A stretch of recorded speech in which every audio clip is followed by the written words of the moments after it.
afternoon. Welcome to the December 1st Glendale Housing Authority meeting being called to order at 3:08 p.m. Due to the evolving situation with the COVID-19 novel coronavirus and health recommendations from the LA County Health Department, the Glendale Housing Authority meeting will be available to the public electronically. Due to social distancing requirements, the public will not be able to attend the meeting. The public is encouraged to watch and to participate from the safety of your homes to practice social distancing. The meeting can be viewed on Charter Cable Channel 6 and AT&T UVerse Channel 99. It is also streaming online at www.glendale.gov/government public meeting portal. And for public comments and questions during this meeting, please call 818-937-8100. City staff will be submitting these questions and comments in real time to the appropriate person during the Housing Authority meeting. May we have roll call, please? Authority member Agajanian. Present. Brotman. Mute. Here. Kasakian. Here. Najarian. Here. Parazian. Here. Chair Devine. Here. What's next, please? The agenda for the December 1st, 2020 regular meeting of the Glendale Housing Authority was posted on Tuesday, November 24th, 2020 on the bulletin board outside City Hall. Thank you. And what's next? Next would be approval of minutes of the regular Housing Authority meeting of November 17th, 2020. Is there a motion to approve the minutes? Can I move the item? I have a motion and a second. Hearing no objections, the minutes stand approved as submitted. And then what's next, please? Next would be oral communications. Discussions is limited to items not a part of this agenda. Each speaker is allowed 5 minutes. Members of the Housing Authority may question or respond to the speaker, but there will be no debate or decision. The matter may be referred to the staff through the executive director for investigation and report. Thank you. Are there any calls at this moment? Chair Devine, no, there are no calls at this time. Okay, thank you. Then let's go on to the next item, please.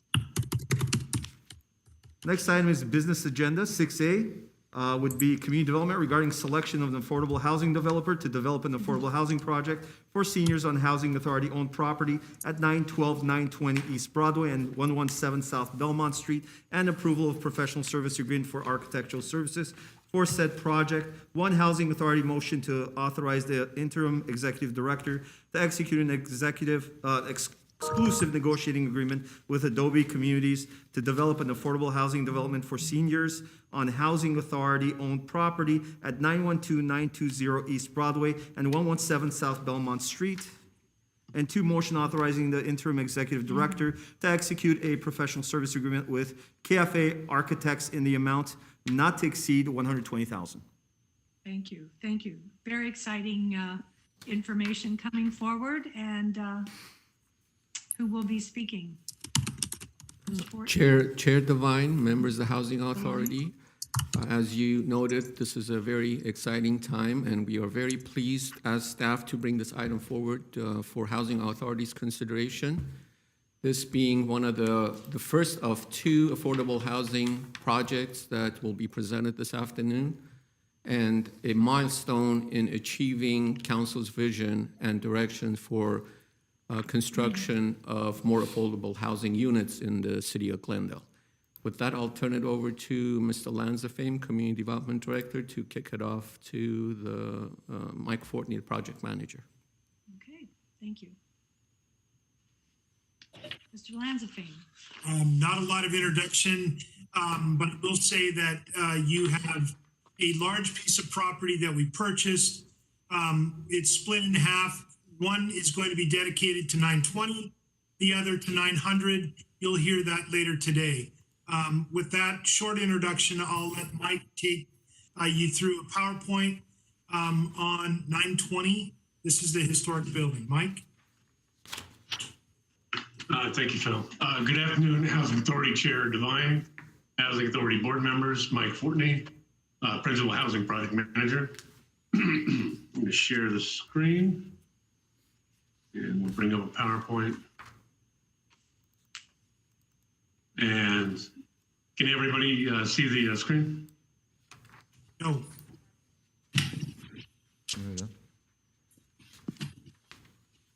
Are we good? Yeah. Okay, great. we can't see it, Mike. Yeah. You cannot see the screen. Yeah. Can you put it on the full screen?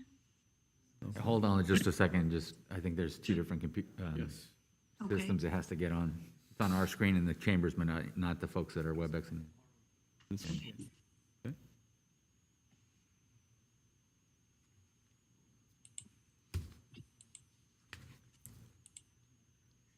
Mike, go ahead and share it now. Okay. There you go. You can see it? Perfect. Yes. Okay, Mike, can you, there you go. we're good? Go ahead. Okay. Okay, great. Thank you.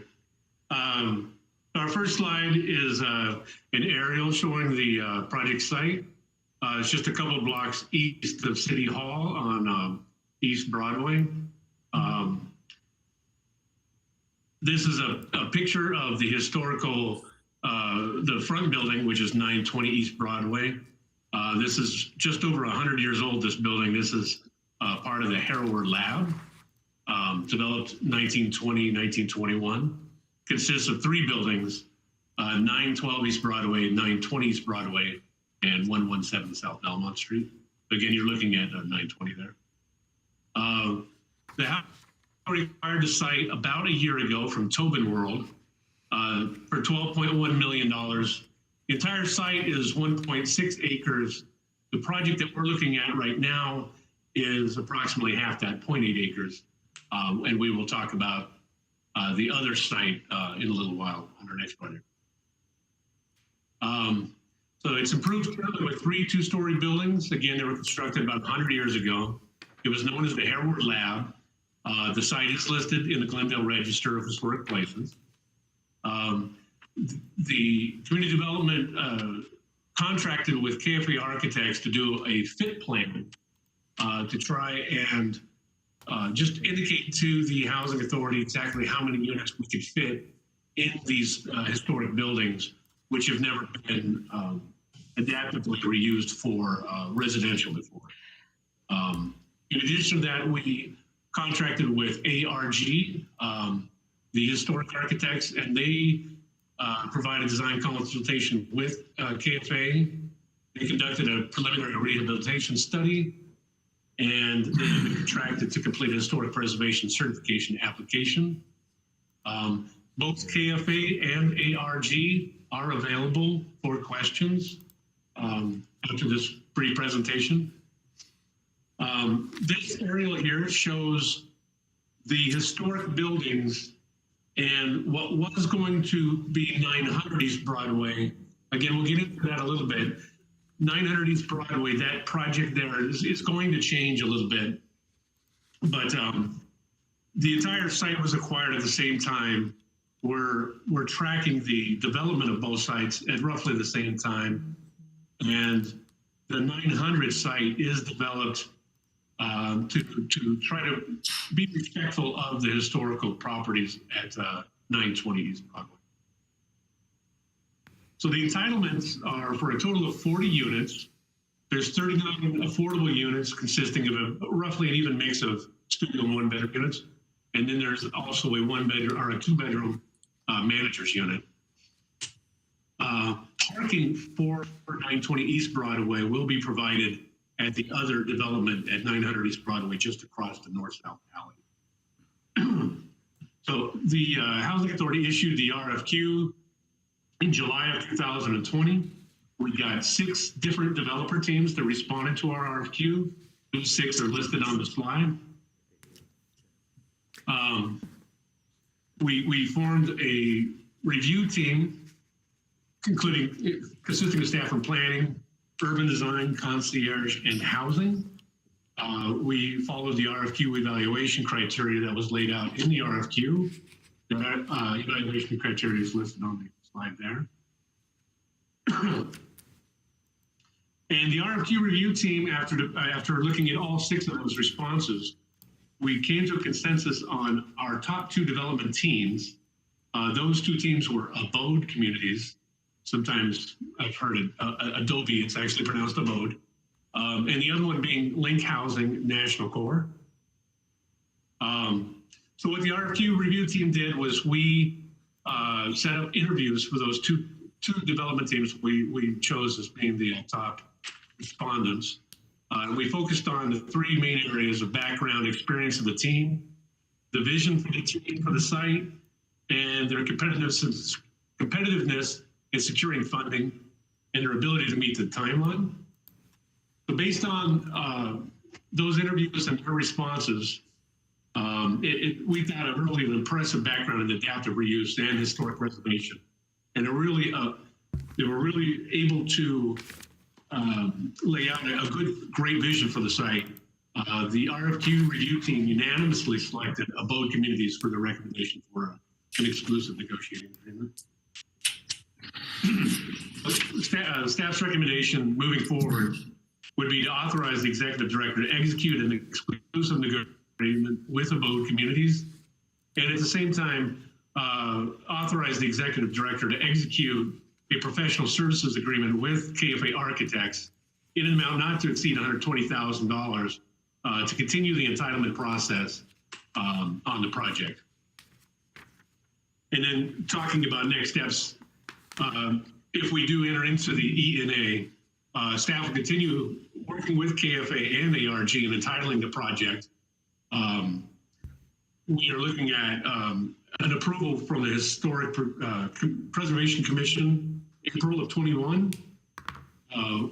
While we're doing that, we'll also negotiate the terms of a letter of loan commitment, which we will bring back to the Housing Authority. We'll do that prior to the July 21 9% tax credit round. If we do get the award of tax credits in July, we'll bring an affordable housing agreement to the authority for their consideration, while also working with abode communities to secure building permits and additional funding we're going to need to complete the project. If we get that award and everything else falls into place, we expect the project would break ground in winter of 2021, so about a year from today, with an anticipated completion prior to spring 2024. The project could complete sooner than that. There's always things that come up in adaptive reuse and historic preservation and acquisition and rehab. So we think spring 24 is probably an outside date, and we could probably meet an earlier date than that. And to talk about just from the alternatives to staff's recommendation, obviously staff's recommendation would be again to execute ENA with the communities and the professional services agreement with KFA Architecture.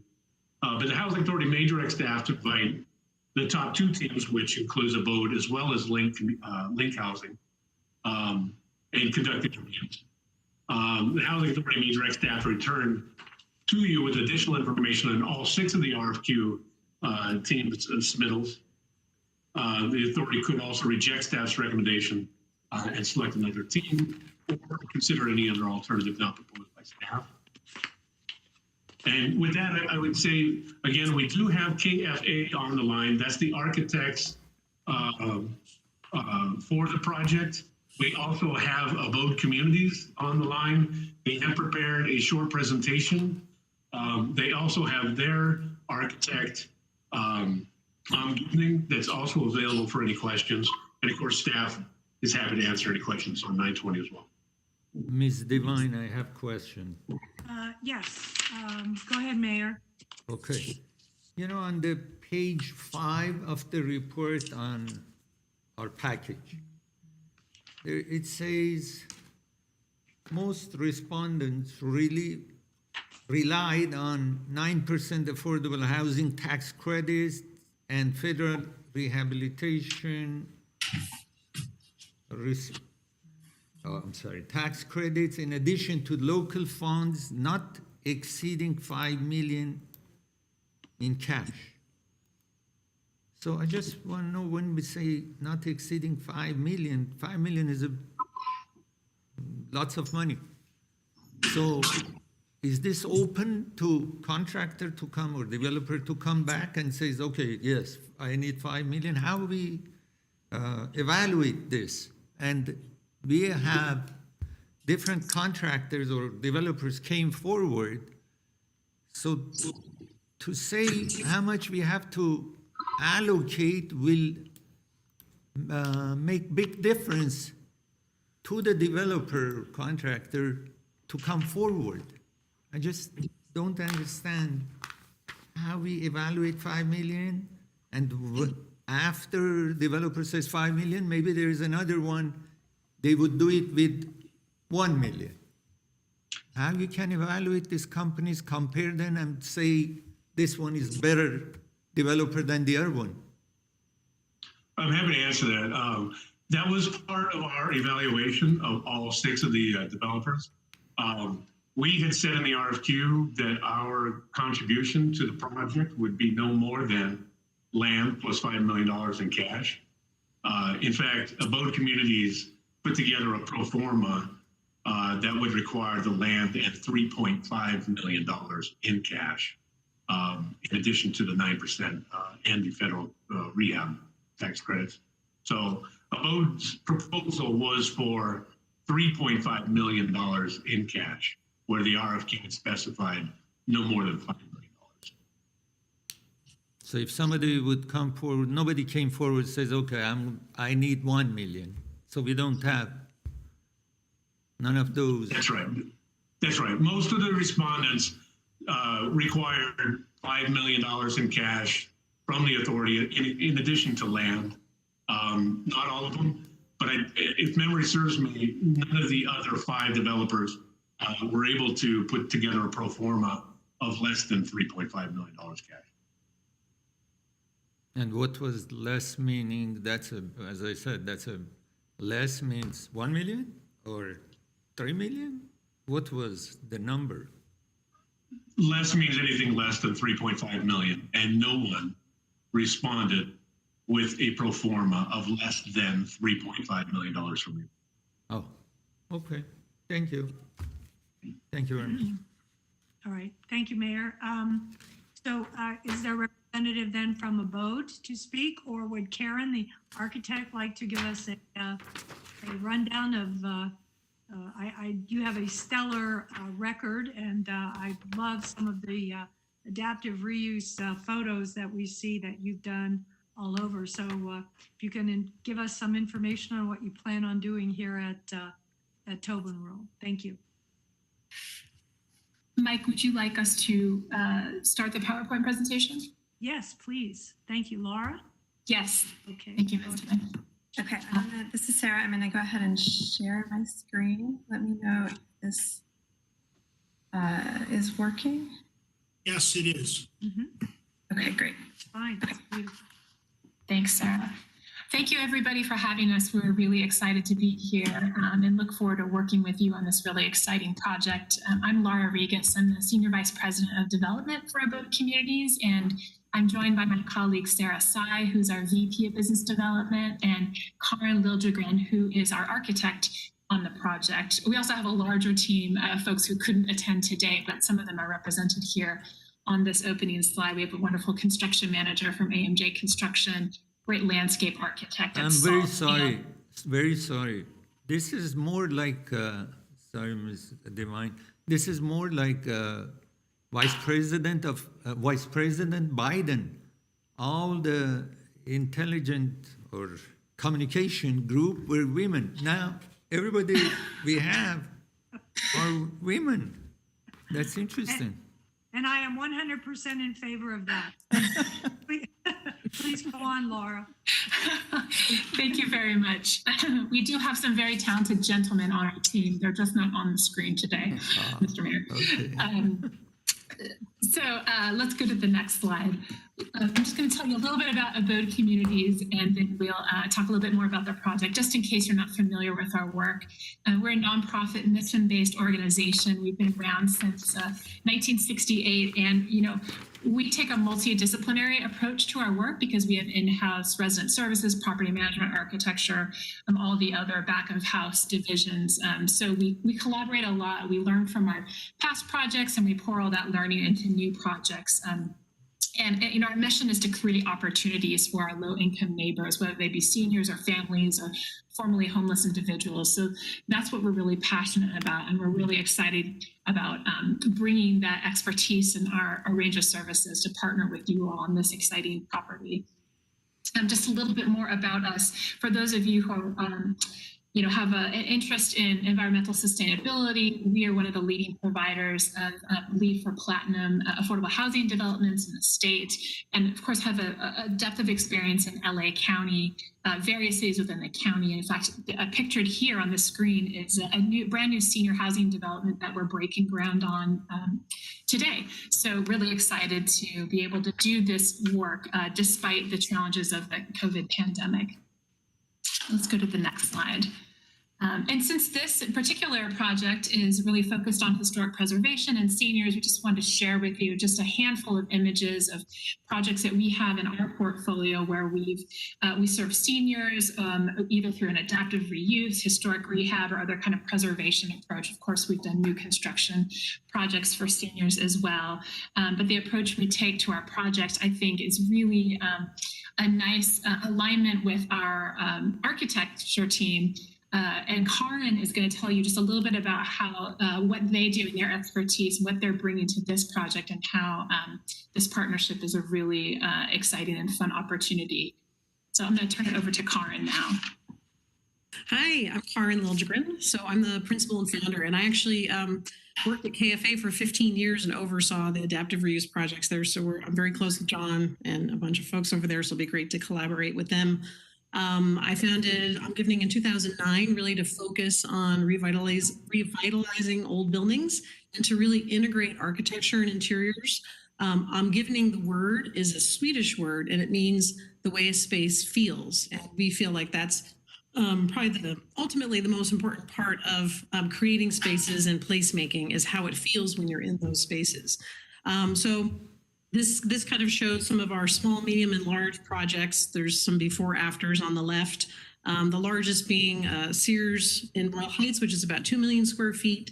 And we do tiny, tiny projects too. About 80% of our projects are historic, and most of those go after historic tax credits. And we're a firm of about 40 people now, and we're woman-owned, 50% women-led and staffed, and I think we're 59% people of color, so we're a good, diverse, inclusionary team. Next slide. And just talking a little bit about our approach. So we're super collaborative, which is really, I think, a requirement in projects like this in particular, but all projects, really listening and working together, and also listening to the building. So we don't like to come in with a hammer of like, we're going to do this. It's more about what does the building really want to be? What does the client want? What does the neighborhood want? How, like listening. And how to also bring out some of those historic features, or how to like tell the story of the past, but move forward into the future with the new use. And we really like this kind of macro and micro looking at our approach. So on the macro side, we don't look at just the building by itself. It's part of a larger context, a kind of more urban scale of like, how does it relate to the community and all of Glendale, and certainly the building next door. That'll be a big aspect of this project. And then on the human scale, on the micro side, it's how does it feel as a human? Elements of wellness, the feelings of the space, like I talked about before, and particularly for seniors, it's really important that they have an equitable use to the space, flexibility, and all that kind of light and ventilation and landscaping and beautiful outdoor spaces. And then finally, sustainability, of course, is always important. And that's it for me. Thank you. Thanks, Karin.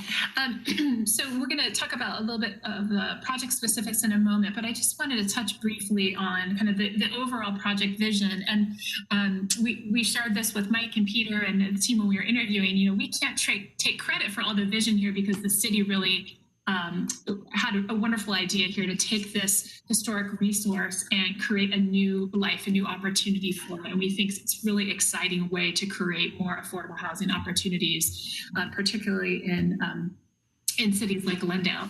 So we're really excited about kind of revitalizing this exciting property. And then beyond, the property itself, there's an opportunity here to collaborate with our friends over at Meta Housing. I see that Chris and Taylor signed on earlier. So we look forward to kind of some collaboration with them about how to bring the two projects together through the space that's shared in between them. And I'm sure our landscape architects will have a lot to talk about as well as we get into that part of the work. But we're also really thrilled about what can be a pretty aggressive and speedy timeline here in order to bring the project to fruition through the partnership and investment with the city and then through the tax credit program.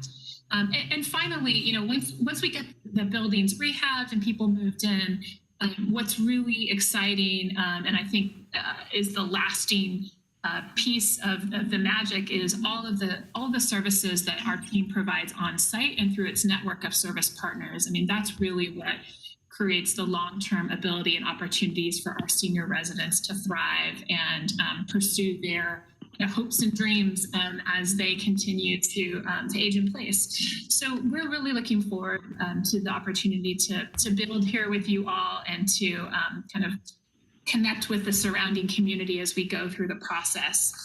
I'm going to turn it over now to Sarah, who's going to talk briefly about just the quick snapshot of financing and our timeline, and then we're happy to answer questions. Thanks, Laura. So I'm just going to talk kind of briefly about the financing. You know, we decided to take an approach of trying to finance the project using kind of as streamlined process as possible. We wanted to efficiently leverage the city's capital contribution in the ground lease and also, you know, bring these units to the market as quickly as possible because of, you know, we know there's a big need for the senior housing. So to do that, we've paired competitive 9% tax credit. So that's the federal equity you'll see. We've paired them with the historic tax credits, which are not competitive. And then we'll also have the ground lease note, a permanent loan, and the contribution from the Housing Authority, which, as Mike said, we've looked at it somewhere between 3 and 3.5 million is what we're anticipating we'll need. Altogether, you know, that really minimizes the number of competitive sources. So we feel really good about this approach to financing the project. You know, Abode Communities has had a lot of success with the 9% tax credit program, particularly in LA County. I was looking back recently, we financed 19 of our projects with 9% tax credits. And we've also done several historic tax credit projects, as well as omgivning has worked on a ton of historic tax credit projects. So feel really good about kind of the experience our team brings and the ability to bring this quickly together. I'm also just going to talk quickly about our schedule. This is just showing a few kind of highlights of important milestones. You know, Mike laid this out at the beginning of the presentation. Really, the first kind of big milestone is obviously completing the entitlements, and it's really great as a developer to have work with a city who has already gotten kind of ahead of the game on entitlements. So that just lets us really hit the ground running. It's really important to kind of wrap up those entitlements in the first half of the year so that we can submit our 9% tax credit application in July. You know, if we're successful, we'll have an award in September and be ready to start construction in the early part of the year in 2022.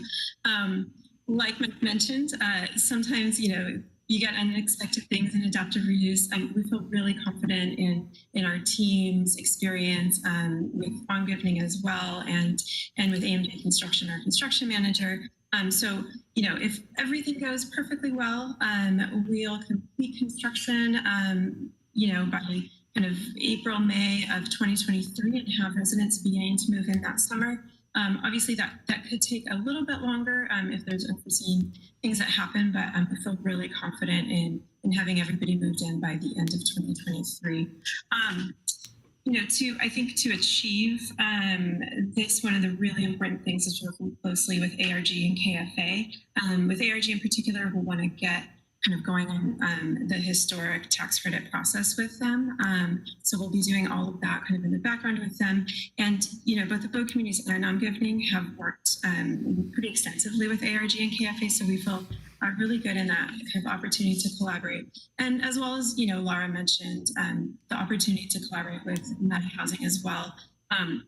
We think it's really important to coordinate between the two developers, beginning and pre-development, throughout construction, of course, but also in operations.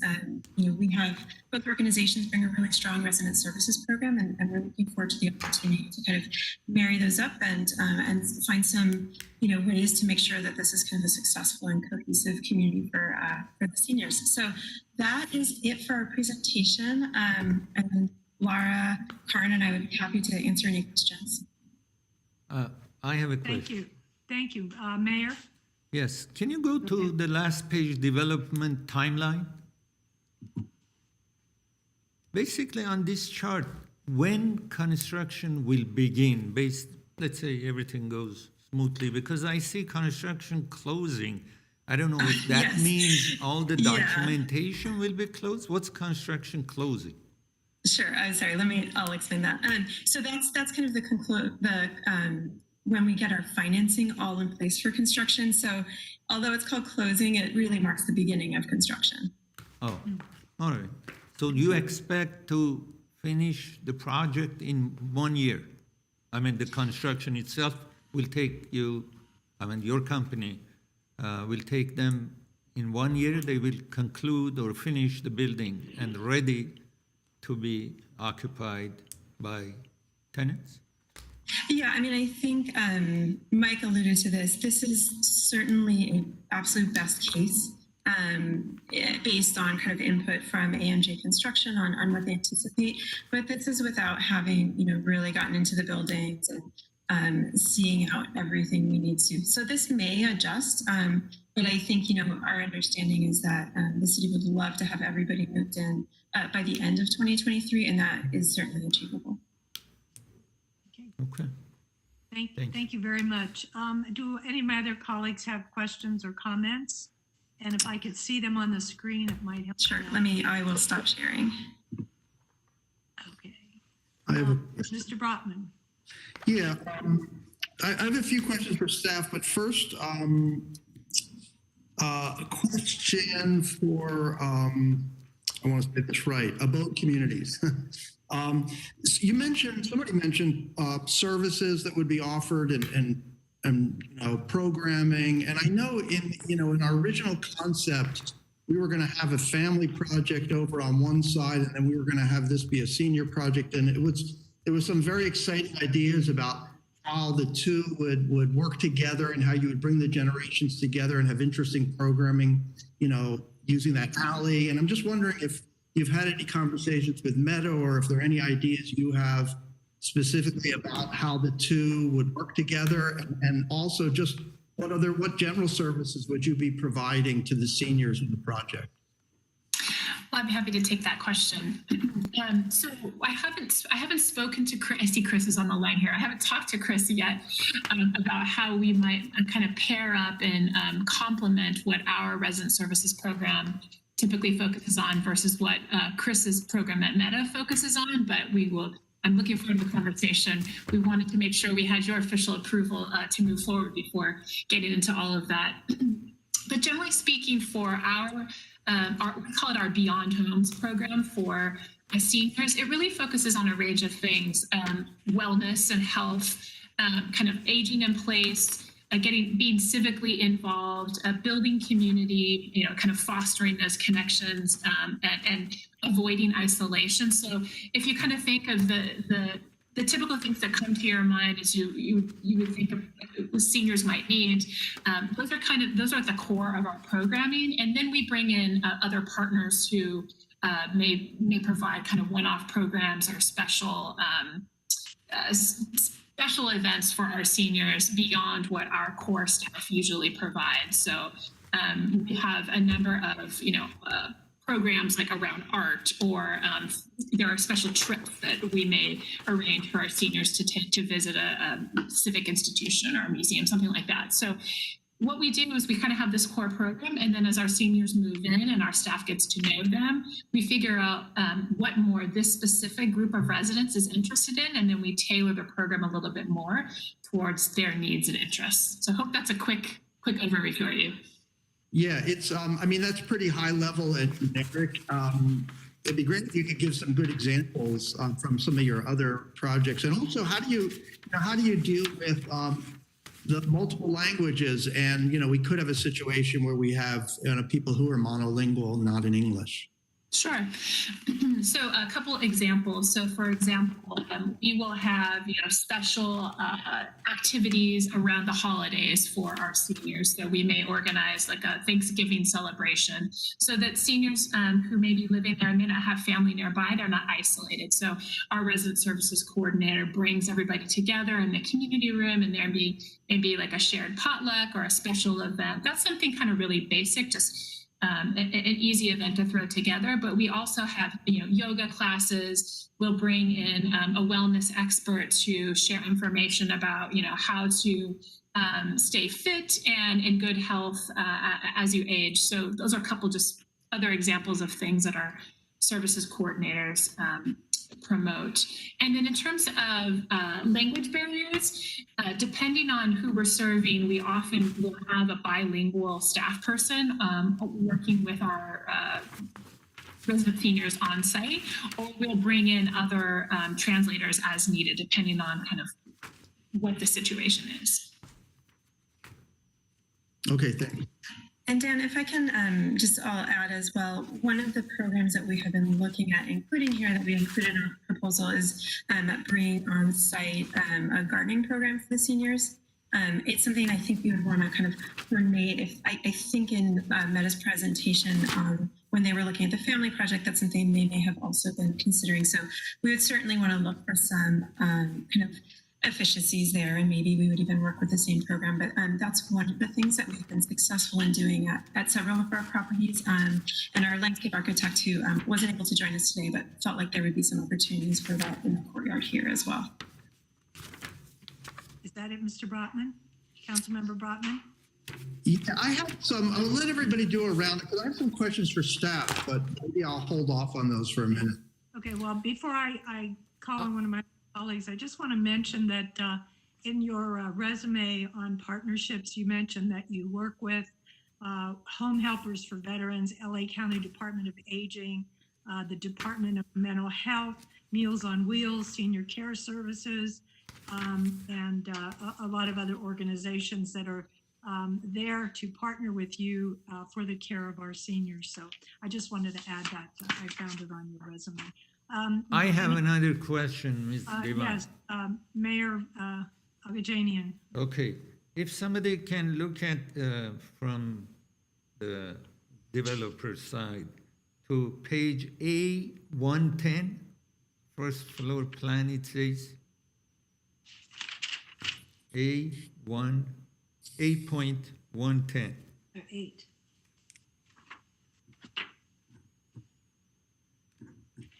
Did they found the page? No.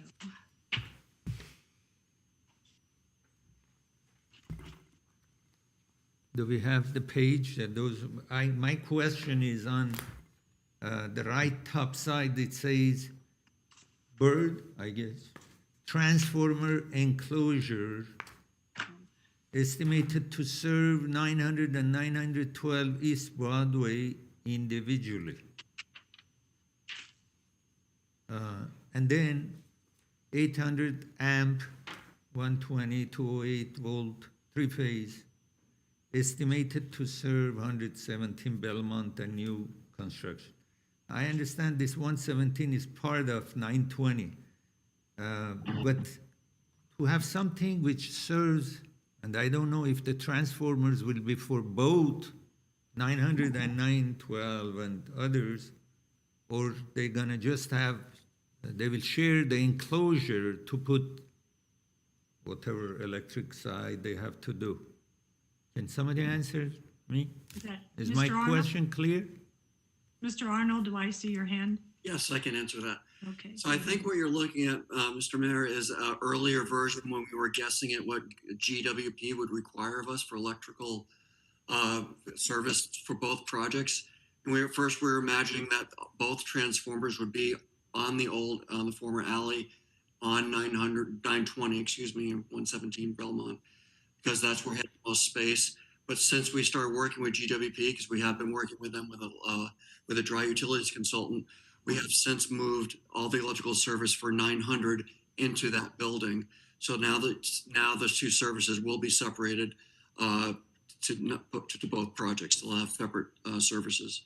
Okay. But there will be one service that serves all three buildings on the 920 side. One service. No. That makes sense? Yeah, but I mean, I just wonder if we are going to have two developer contractor, so they can't be involved with same place and same situation and same area. That was what was worried me. Do I make sense? That I didn't understand that question. I say, I don't want to see, this is two separate building, and apparently two developer, two contractor will be working there, right? So I don't want anything to be shared by those two buildings, whether it's electrical units, a transformer, or anything. Yes. To be absolute separate equipment and place. They're from a physical standpoint, they will be absolutely separated for all the utility services, correct? Thank you. Okay. Mr. Kasakian, Najarian, or Laura Farazian? Anyone who would like to go next? Comments, questions? Well, if nobody else, Laura, okay. I have a comment, no question. Just I'm happy we're having a new project for our seniors in Glendale community. That is my just comment. Okay, thank you. Thank you. Sarah, I'd like to ask a question before I get back to Mr. Brotman. Will you be looking at all electric appliances in this development by any chance? I'd like to put that forward. Sure. Laura, I don't know if you want me to answer that or you want to take that, but yes. So we typically do all electric appliances. Our water heating is often gas, but that is something that we are also kind of looking at really across the board in all of our projects where it makes sense. Like Laura said, we have a really kind of strong commitment to sustainability. That is part of our strategy there. Okay, great. And I noticed that in some of in your application, you mentioned that in some of your buildings developments, you've gone to the platinum lead. Is there any way that we can bring this building to platinum, or is our goal silver?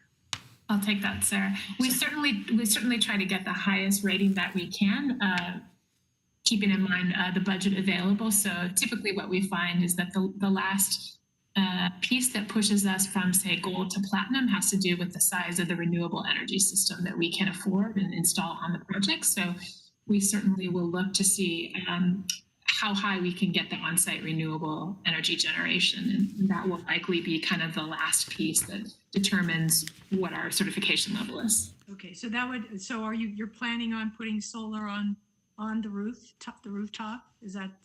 Am I to understand that? What I'm saying is we'll evaluate where and how we can do renewable energy, keeping in mind the historic nature of the project. Okay, thank you. I'm sorry, Mr. Kasakian, Ara, anything? Ara, anything? Najarian? No comments. I support abode and get this done as soon as possible. By the way, I have another question after Mr. Kasakian. Okay, Mr. Kasakian has no comments. I have no comments. I support the project. I'm excited to have abode working in Glendale. Thank you. Okay. All right, go ahead, Mayor, and then we'll take Mr. Okay. Brown.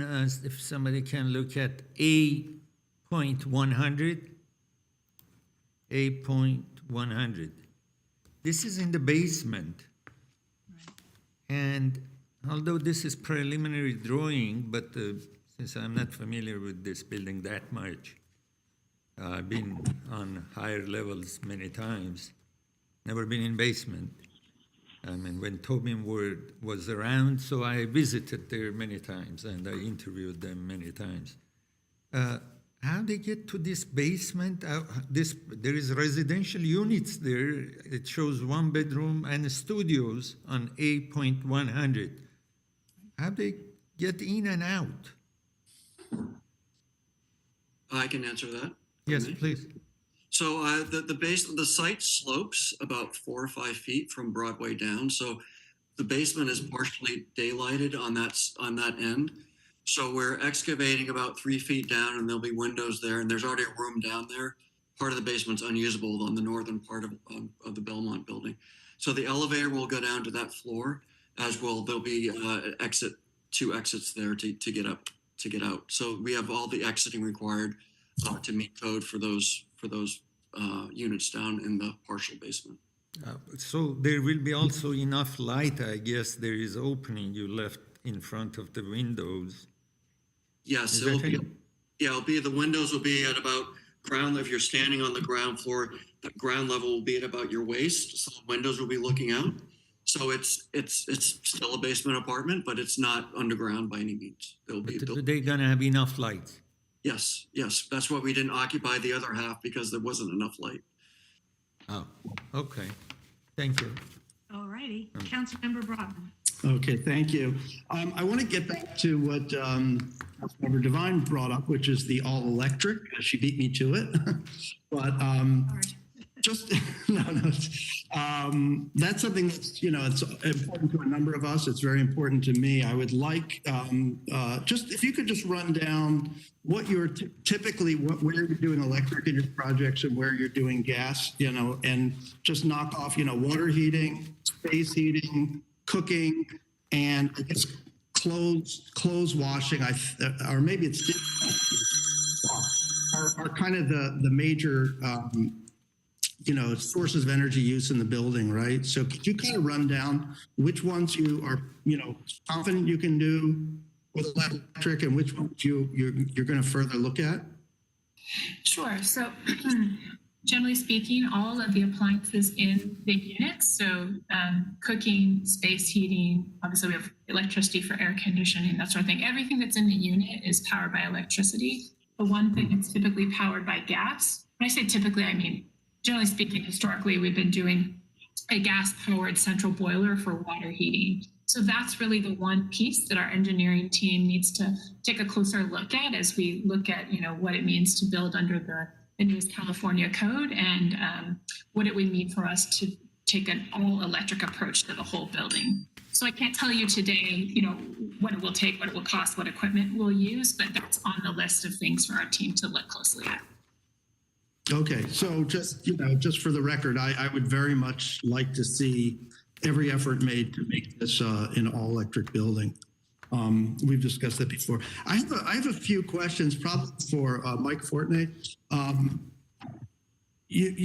know in the past, we've talked about, this 9% tax credit round is in July, right, of next year, and we don't want to be competing with ourselves. So I forget, are we going to be competing with 900 when we go for these credits, and what kind of risks does that pose for us?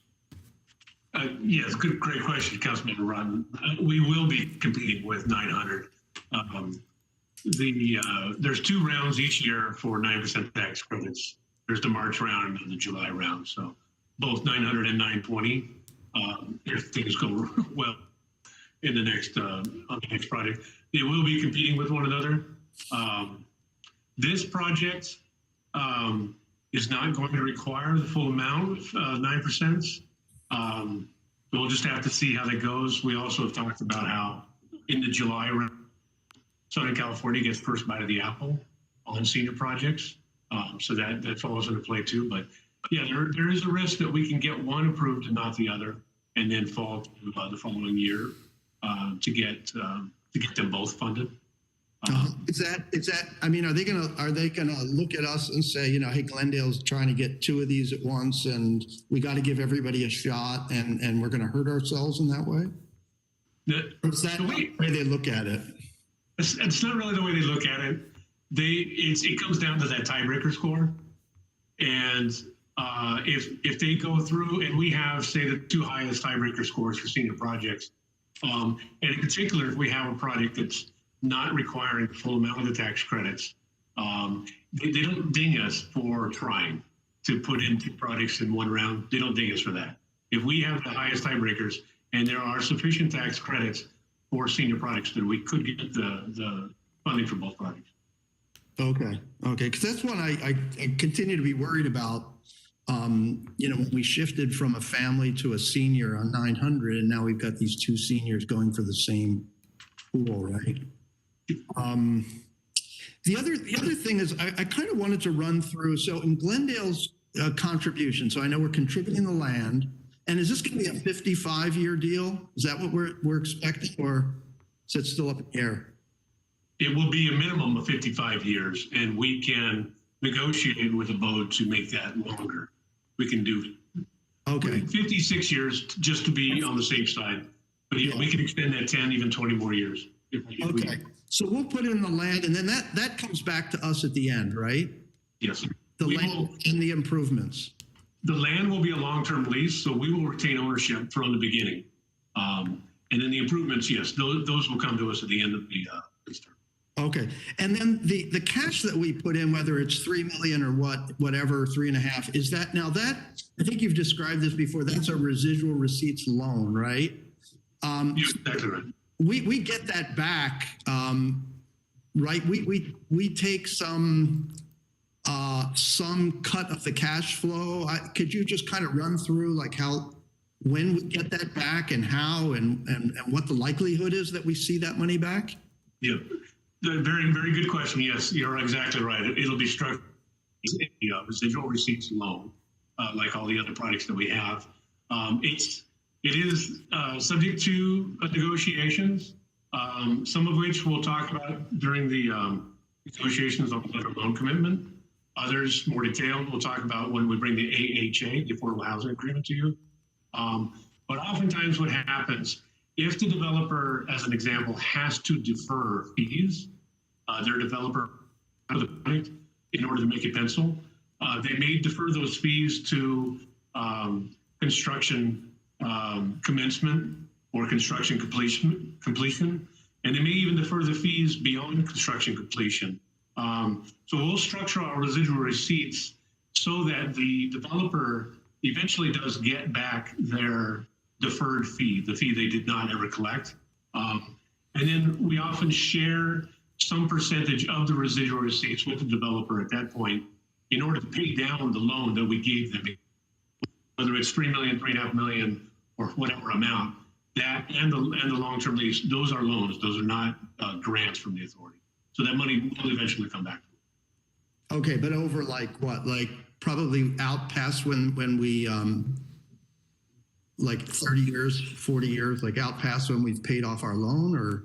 It could be that long. Oftentimes, 9% projects get refinanced after 15 years. And we could be looking at a substantial pay down of our loans at that point. But it could be very well 30 years before we see that. Residual receipts are usually pretty tight. And the smaller your project, the tighter they are. And on a senior project with mostly studios and one bedrooms, 39 of those units, those residual receipts are even thin.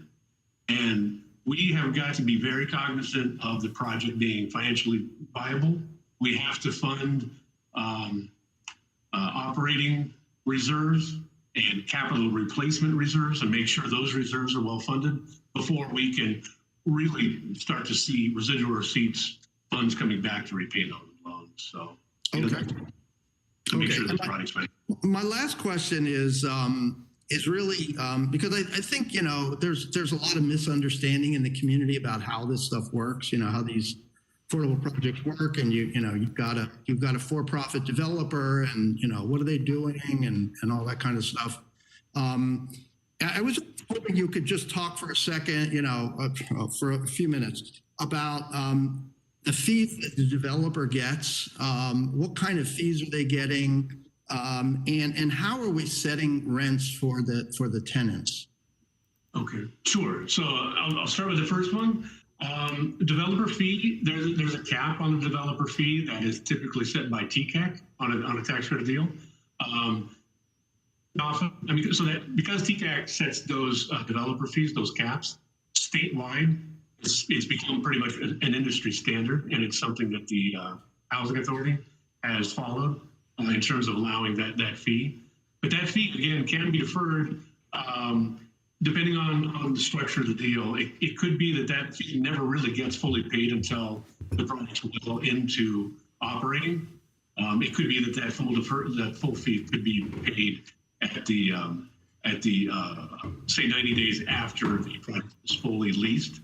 So each project is a little bit different in terms of when the developer fee is paid. And a lot of times it comes down to how many other sources of funds are in the deal, how well funded the project is, and just the structure of it that way. So the fees for the developer could be deferred for as many years as residual receipts payment. And are these fees, can you give kind of a sense? I mean, there's maybe a perception that, the developers are making it off, handle it on their fees and there's this huge upside, and I'm not sure that that's too accurate.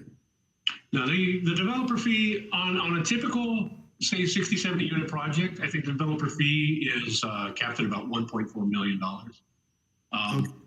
I can't swear off the top of my head what the cap for developer fee is on this 40 unit project, but that's in tune with approximately what the cap would be on a developer fee.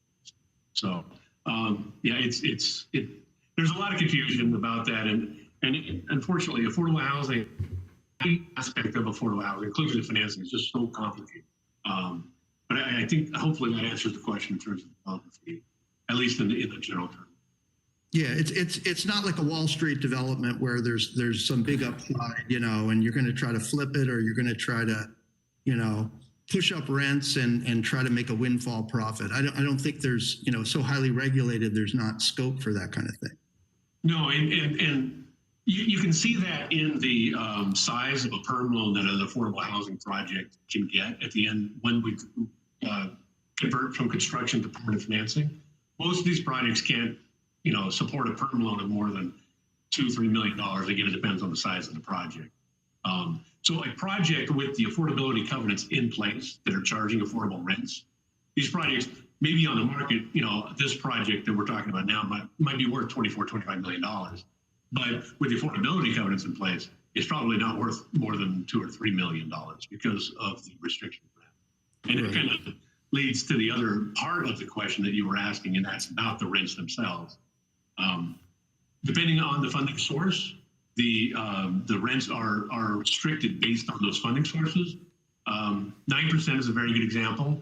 It used to be the rents were restricted to strictly those earning between 30 and 60% of area median income. That rule changed to allow rents to go up to 80% of area median income. But with that rule change, there was another rule change that said overall rents cannot exceed 50% of area median income. So you can have some units in this project that are at 30 and at 40% AMI.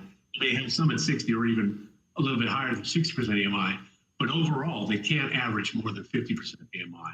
And those rates are set by HCD, and they're adjusted annually based on the area median income. And that's adjusted annually. So that's where the rents come from. The housing authority can negotiate even stricter income limits on a project, but that typically will come with, obviously it's going to come with a hit to the perm loan that it'll eventually support, which means it typically will require more cash from the authority.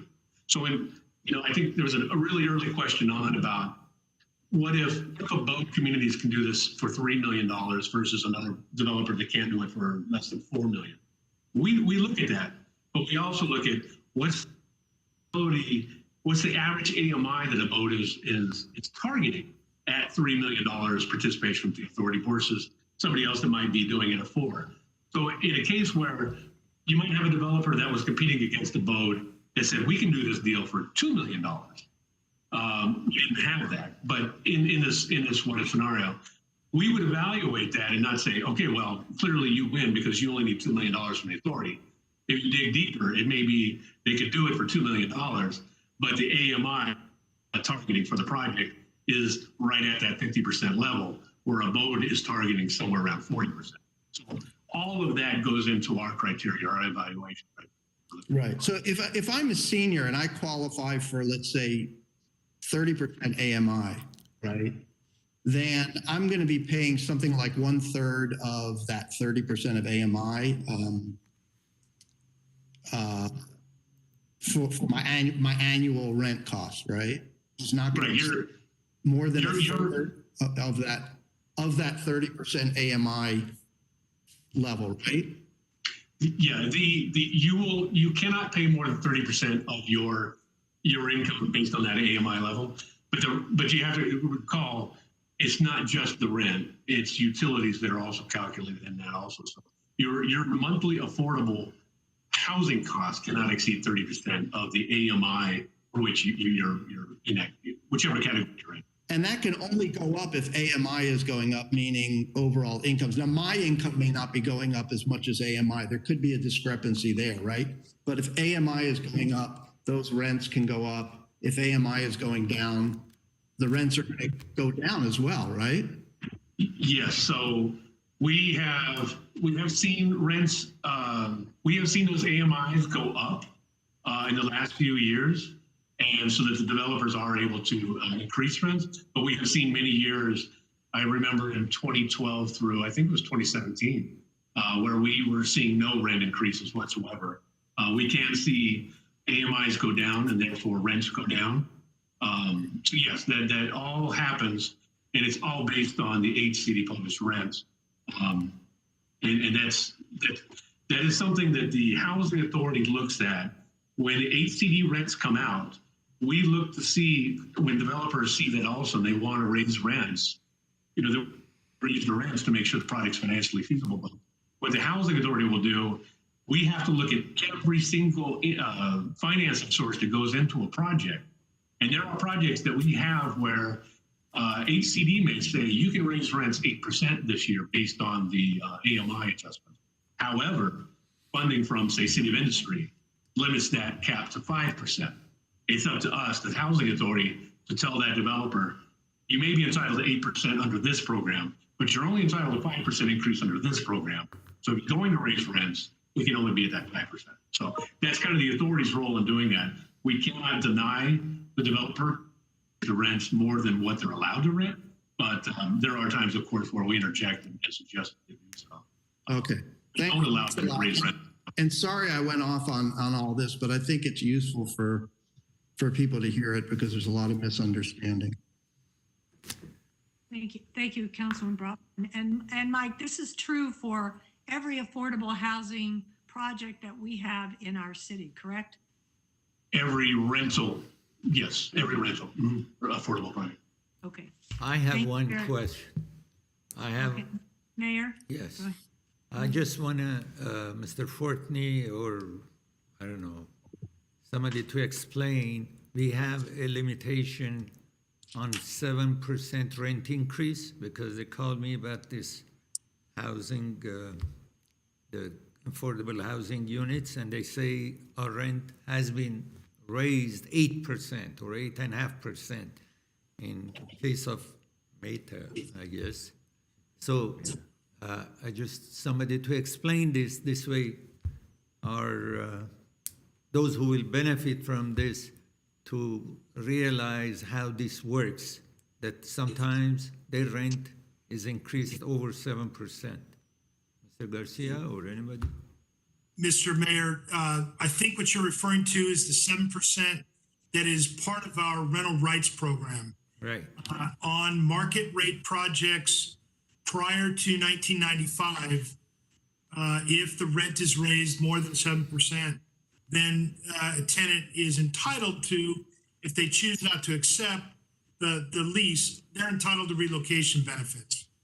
When we adopted that, we excluded those projects built after 1995 and affordable housing projects. And for all the reasons that Mr. Fortney elaborated on how these rents work, it really is a much different scenario. The rents are 30% of AMI as opposed to market where, there is no limit. So those were excluded. Affordable housing projects don't fall within or are not subject to that provision of the rental rights program. Thank you. Okay. Thank you. Mr. Ajinian, do we have any phone calls? Not for 6A. We do have a caller, been waiting for a while for 6B. All right, okay. So I will conclude this discussion by saying that I'm really excited about this project. Karen, I'm sorry about mispronouncing your name. I love it, the idea of the collaboration. I love your philosophy, and I look forward to this project coming to fruition. So at this point, I would entertain a motion. I would like to move the item. I would like to second it. Okay, and roll call, please. Authority Member Agajanian? Yes. Brotman? Yes. Kasakian? Yes. Najarian? Yes. Barazian? Yes. There she is. Yes. Chair Devine? Yes. Thank you all. Thank you. Thank you. Okay, next item, please. 6B, Community Development regarding selection of an affordable housing developer to develop an affordable housing project for seniors on Housing Authority-owned property at 900 East Broadway, and approval of a professional service agreement for architectural services for said project. One, Housing Authority motion to authorize the interim executive director to execute an exclusive negotiating agreement with Meta Housing Corporation to develop an affordable housing development for seniors on Housing Authority-owned property at 900 East Broadway. Two, Housing Authority motion to authorize the interim executive director to execute a professional services agreement with KFA Architects in an amount not to exceed $163,500. Thank you. Mr. Galanian? Yes, thank you, Madam Chair, members of the City Housing Authority. This is the second of the two affordable housing projects that we're bringing forward to you. This was presented to council previously on November 3rd, where we received direction to change the unit mix from families to seniors. And staff has worked with the consultant and the recommended housing developer and be able to adjust those units to fit more units to house the seniors. I'm going to turn it over to Mike Fortney, our Principal Housing Project Manager, for a brief presentation of the results of their negotiations. Thank you. Mr. Fortney? Good afternoon again, Housing Authority Chair Devine, Housing Authority members, Mike Fortney, Principal Housing Project Manager. I have a brief PowerPoint presentation I can share on 900 East Broadway. And I wanted to also acknowledge that Meta Housing is here and available to make a presentation or to answer questions. As well, John Arnold, again, with KFA, the architect that community development has been working with on this project. So let's see if I can share it this time.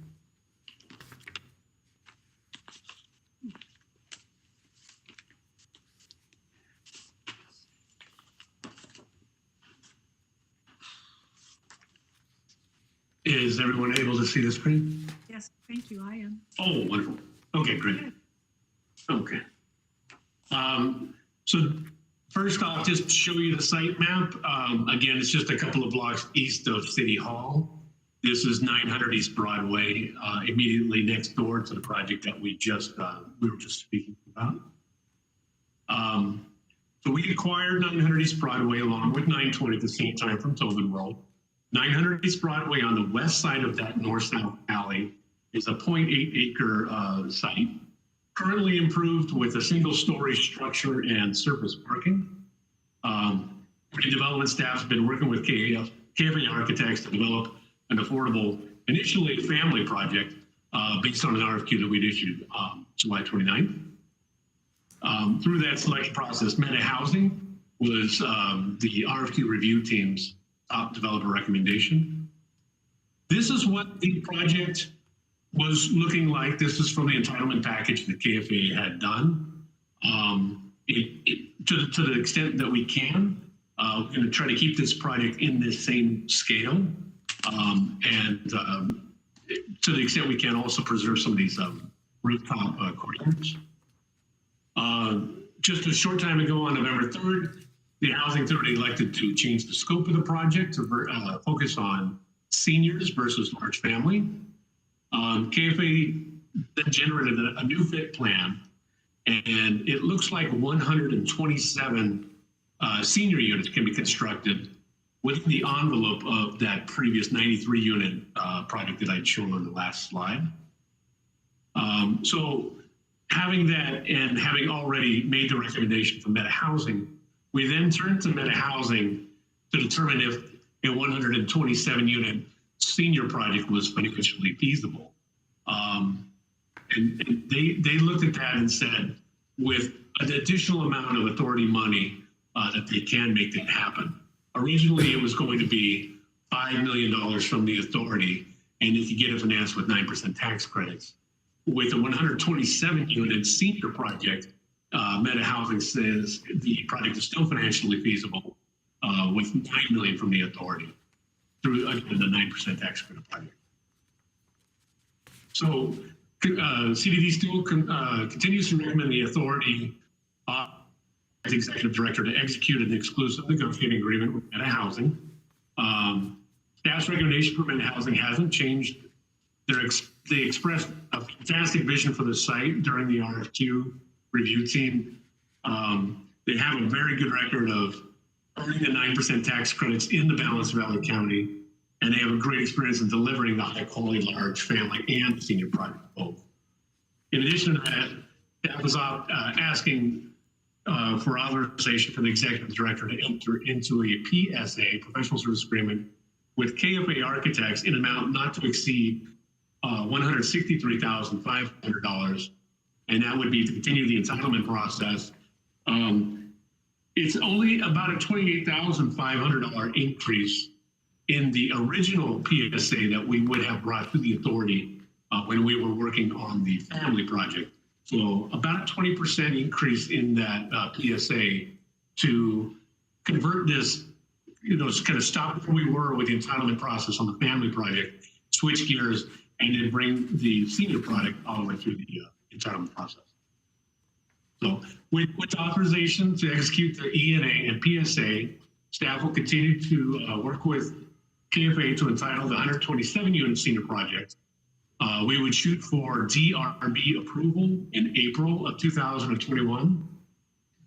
We would bring back a letter of loan commitment to the authority for their consideration, prior to a July 21 tax credit round. And if we were to get the tax credits, we would then return to the Housing Authority with an AHA and simultaneously work with the developer to secure building permits, additional funding, all of that concur with the drafting of that AHA, which we would bring to you prior to construction commence. With an award in July of 21, the project could break ground in spring of 2022 and could complete prior to December 31st with 100% occupancy. We feel is doable in spring of 2020. And then to run down quickly the alternatives, obviously staff's recommendation is to authorize the executive director to execute the ENA with Meta Housing and the PSA with KFA Architects. However, the authority could direct staff to invite the top 3 development teams identified by the RFQ review team. Those 3 teams included Meta Housing, Link, and West Hollywood. Those 3 were our RFQ review team's top 3. The Housing Authority may direct staff to return with additional information or analysis on any of the 12 RFQ submittals we received from different development teams. Or the authority may reject staff's recommendation, select another team, or consider any other alternative not presented by staff. So with that, I end my presentation. Again, remind you that Meta Housing is available to make a brief presentation or to answer questions. KFA Architect is also on the line to answer any questions that you may have. And of course, staff is very happy to try to answer any questions. Okay, thank you, Mr. Fortney. What I'd like to do now, if I could please, is before we hear from Meta Housing, let's take that phone call that we have online, because I think that may be directly impactful to the Meta Housing presentation. So let's go ahead and hear that. Chair Devine, there are currently 6 people waiting for this item. Oh, 6. Is council okay with taking all 6 right now at this point? Yes? Yes. Okay, let's do that, please. Susan Hunter, you're live. Susan? Hi, yes, Susan Hunter. Can you hear me? Yes, go ahead. Excellent, thank you. Susan Hunter, I'm with the Los Angeles Tenants Union Hollywood Local. I'm a caseworker. Firstly, I want to say thank you for your time. Secondly, for both 6A and 6B, I would recommend that all of the units be conditioned for only being ELI and BLI to meet our deficit at the lowest ends of income needs. And then we don't have to worry so much about these massive rent increases that senior tenants are getting that they can't afford if we actually lower the income restrictions. So I don't, we have such a need. Why not make sure that we're actually meeting that need?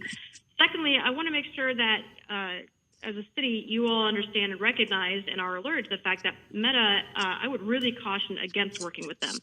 They have a history of renting to tenants, especially seniors who are not strong in English.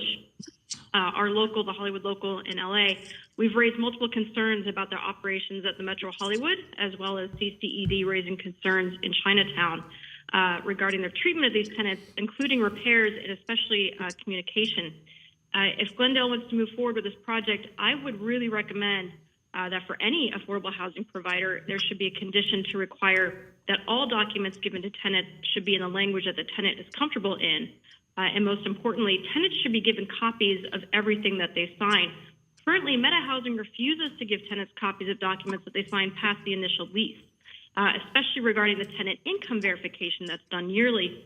If the developer is as on the up and up as they claim, there should be no problems agreeing to this as a condition of approval. And I would also recommend a clause in the agreement that should any developer fail to agree to this or execute this, or be found taking advantage of tenants or in any way not obeying the law, the city should be allowed to take possession of the property. I would really caution that. Should anything happen in regards to Meta's operations, it would fall on the city to have to take care of the tenants anyway. Why not build a clause for this moving forward? Thank you for your time. Julia Hatton. Julia, you're live. Go ahead. Hi, can you hear me? Yes, go ahead, please. Hi, my name is Julia. I'm a Glendale resident. I'm calling on item 6B. The city must not enter an agreement with Meta Housing for the development of senior housing. Meta Housing is well known for using tactics that exploit their elderly tenants, such as not providing rental agreements in languages other than English, like the previous caller was mentioning, and increasing rent during a global pandemic when it is inadvisable for tenants to move. The ACE 121 building in Glendale, the current Meta Housing building in Glendale, the residents have had their rent increased by 25% in the past 3 years, and that building is supposed to provide affordable housing for them. Now, just this month, as COVID cases continue to rise in LA County, Meta Housing is increasing rents again. It is the responsibility of the Glendale Housing Authority to prioritize affordable housing in Glendale over the private profits of the parasitic developers. Glendale needs housing projects that address the needs and interests of our seniors and our low-income and very low-income residents. I cannot stand for Meta Housing to be awarded with more of our public housing money. They have shown themselves to be in opposition of the goals of public housing, and it is extremely disappointing that you appear to have no issue with that. We demand that the city look at other developers for the 900 East Broadway project. Thank you for your time. Thank you. Next caller. Bridget McNelly. Bridget? Bridget, you're on. Hi, can you hear me? Yes, go ahead. Bridget. Hi, my name is Bridget, and I'm a resident of Glendale, also calling to speak on item 6B.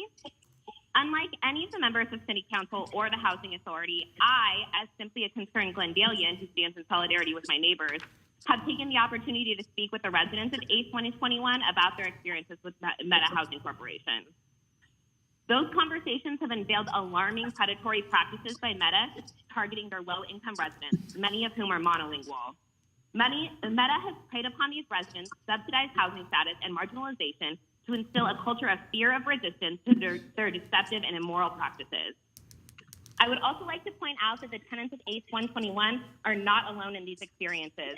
with Meta Housing. In fact, tenants and housing advocates across the county, particularly in the Hollywood and Chinatown neighborhoods of Los Angeles, have also been mounting campaigns against Meta for their egregious business practices, as you've heard from previous callers.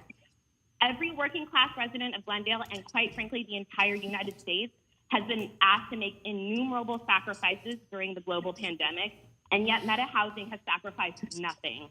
In fact, quite the opposite. Meta Housing is raising rents on its low-income residents without reason, thereby essentially profiting off the pandemic. These tenants are afraid of losing their affordable housing, especially in a scary and uncertain time when we are on the precipice of what many housing experts predict will be a tsunami of homelessness in the coming months. The city of Glendale should by no means reward this complete absence of integrity with more government money. I would like to remind the City Council and the Housing Authority that you are all on taxpayer payroll to support and defend the residents of Glendale, not to further your own political interests. Many of you ran on a campaign of anti-corruption and support for the working class population of Glendale. This is your moment to step up and do that. Do not let us down. We will not forget. On this Giving Tuesday, we demand that the City of Glendale value community over profit from our affordable housing partners. I yield my time. Thank you. Thank you, Bridget. Next caller. Jordan Davis, you're next. Jordan, go ahead. Jordan Davis? Hi, can you hear me okay? Yes, go ahead. Yeah. Hi, Glendale City Council and Housing Authority Commission. My name's Jordan with the Glendale Tenants Union. And tonight I'm calling along with others from the Glendale Tenants Union, along with the Los Angeles Tenants Union and others who you heard from tonight, to ask you to reconsider your connection with Meta Housing. Many tenant groups, not just in Glendale, as you've heard, have shared that Meta Housing is committed to raising rents in the middle of a pandemic as one of many other predatory behaviors towards their tenants. This is happening here in Glendale at ACE 121, where tenants have experienced a 29% rent increase over the last 4 years. This housing group is predatory and should not be considered as an option for affordable housing. Meta is profiting off of the suffering, fear, and shame of tenants struggling to pay the rent here in Glendale. Again, during a pandemic. I know many of the city councilors talk about the importance of affordable housing at many city council meetings, but housing is not truly affordable unless it addresses the needs of those tenants who need it most. Again, with Meta Housing, this would absolutely not be happening.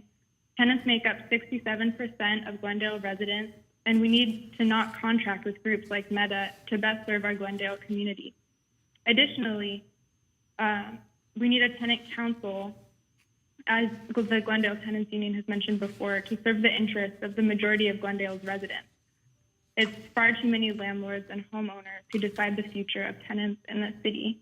So please reconsider contracting with Meta. Thank you. Thank you, Jordan. Next, Jason Lee, you're next. Jason? Hi. So I don't know, as the city sits up here talking about developers for senior housing projects, you hear buzzwords like wellness and adaptive reuse and community being thrown around. And those are designed to make us feel good, while you all and we ignore whether the tenants of these buildings feel good about their arrangement. So I'd like to know if anyone on the city council, or when the last time anyone on the city council or housing authority visited ACE 121, or talked to any of the tenants, or spoke to anyone at Meta's Metro at Hollywood, where a lot of elderly Armenian people lived, or spoken to residents to kind of square the public image and the kinds of presentation that Meta Housing puts forth and sells to the city, and square that with the lived experiences of tenants at that building. Because I have personally spoken with many residents in ACE 121, and I've never heard the word wellness or community being thrown around. You hear words like unfair, not right, and afraid. And I understand that Council Member Brotman believes he has addressed our concerns with his little explanation at the end of item 6A, but he didn't. He kind of presupposes this lack of research or understanding on our part. We know about AMI thresholds and the other typical defenses that developers in the city trots out, but these explanations assume good faith and fair practices by developers, which is something that Meta has repeatedly shown itself incapable of. So you can explain AMI thresholds to us, but we know as a matter of fact that there are residents in elderly Armenian residents in Meta housing buildings in this county who are being charged so much for rent that they're largely static social security checks coupled with their aggressive rent increases leave them with only $80 to $100 a month to live off of. So we're talking about awarding tens of millions of dollars of public money and land to give 88 units of this so-called affordable housing to this corporation, who've shown repeatedly that their business model is often rooted in targeting seniors, extracting rents out of very low income and fixed income elderly residents by any means necessary, using loopholes in tax credit regulations and exploiting language barriers to deceive residents and force them into agreements which push them further into rent burden and housing insecurity. I'd like to point out also that as soon as the city of Glendale allowed their rent freeze to expire, Meta Housing had tenants sign a rent correction form agreeing to higher rents a month before the end of their leases. I've seen this form. There's only one option on the form. The box is already checked. You could call it a voluntary agreement, but it's pretty obvious that it's a coerced one. And this is Meta Housing's MO, use of fear and deception to force tenants into giving up the city's substandard tenant protection. Thank you. Providing low-income housing in a city where the median income is 17% lower than, or where low income is, or the median income is 17% lower than what HUD considers low income. Jason, I'm sorry, can you wrap it up, please? Your time is Yeah, up. sure. I'll leave you with this. So in tenants' rights work, we come up against the worst landlords, the most unimaginable practices, and even among this group, Meta Housing distinguished itself, popping up year after year, earning its reputation as one of the worst for its exploitation of senior residents. Thank you. Thank you. Do we have another call? Karen, you're live, Karen. Hi, this is Karen Kwok. As my comrade mentioned, 6 members of the Glendale Tenants Union went over to talk to the residents at ACE 121 on Sunday, and we drafted this letter that was signed by 15 tenants as of 1 p.m. today to send to the Meta Housing Corporation. If Mr. Jemian would post the file that I sent him earlier today, I'm just going to read this letter for you. Dear Meta Housing Corporation, we, the undersigned tenants of ACE 121, who reside at 121 North Kenwood Street in Glendale, California, object to a 3% rent increase during this pandemic year, when incomes and rents around the city are decreasing. It is especially reprehensible to increase rents at an affordable housing building for low-income families, and we ask you to cancel this rent increase. And then you will see the names of 15 residents who have signed so far. And as you can see, that it was not difficult for us to talk to the tenants who live in this building. It doesn't seem to be part of the city's evaluation of housing developers to actually talk to the tenants who live in the buildings that they operate. I would strongly encourage you to do so. It took 6 of us about 2 hours to talk to all 70 units in this building. And I noticed that this building is located about 3 blocks away from City Hall. Unless you're all weighed down by the weight of your 6-figure salaries, it's actually a very short walk from City Hall to this building. And I encourage you to talk to tenants who actually live in the buildings that these developers build and operate before you come to a decision over which developer is the best one to work with. Thank you. Chair Devine, that was the last caller. Thank you very much. So at this point, these are very, as far as I'm concerned, very serious accusations that we've heard and seen. And so I ask staff and Meta to address all concerns, communication and language and rent increases and not providing agreements, et cetera, and increasing your rents during the pandemic. So I would like to ask for that sort of some comments, please, and explanations from staff and from Meta. Thank you. Before council discusses. Madam Chair, if I may, I'd like to address, obviously Meta needs to address some of the comments that were made, but I could please speak to some of the items that relate to staff and what they've been able to observe. I will say this, that staff is very familiar with the project and its operations. Obviously, due to COVID and the pandemic, we haven't been able to visit the site on a regular basis as we were able to prior. But when we did visit the site, we would speak with some of the tenants, we would speak with some of the operators there. Certainly, we were in a lot of discussions with the social service provider, Engaged Communities, and the whole art concept and the colony that was being built and programming there. Never once in our previous discussions did we hear of concerns with regards to the way Meta was operating their building. We certainly, if anything, we've heard compliments about the operations of the building and the programming. I have spoken to the city of Los Angeles about Meta's portfolio within their community and its operations. And I've been told that they are in full compliance with their operations and restrictions, and they have really no issue with Meta and how their buildings are operating. So I know we heard a couple of comments about buildings in that community, and I will tell you, at least at the staff level, that community has told us they have no issues with Meta and their operations. With regards to rent increases, I think the one caller really touched on it in that as of October 1st, the rent freeze moratorium has been lifted. There are rent increases being implemented in Glendale, across the entire city of Glendale, across all apartment buildings now. The landlords have that ability to do that. And I'll let Meta speak to the most recent rent increase, the thought process that they went through on that.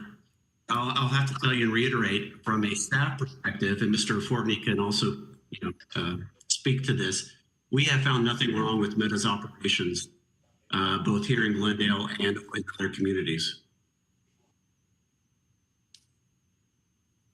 If I could just add, Thank you. The complaints that we're hearing now, those are all new to me. It's not my job to defend Meta Housing. I work for the city. I do feel that I need to defend at least the staff's recommendation of Meta Housing for 900 East Broadway. We do look at a lot of evaluation criteria when we choose a developer. We're familiar with Meta because of ACE 121. Prior to the pandemic, staff was at ACE 121 probably as often, if not more often, than any other product in our portfolio. I know people that live in ACE 121. I've never heard any of these complaints before. This is all new to us.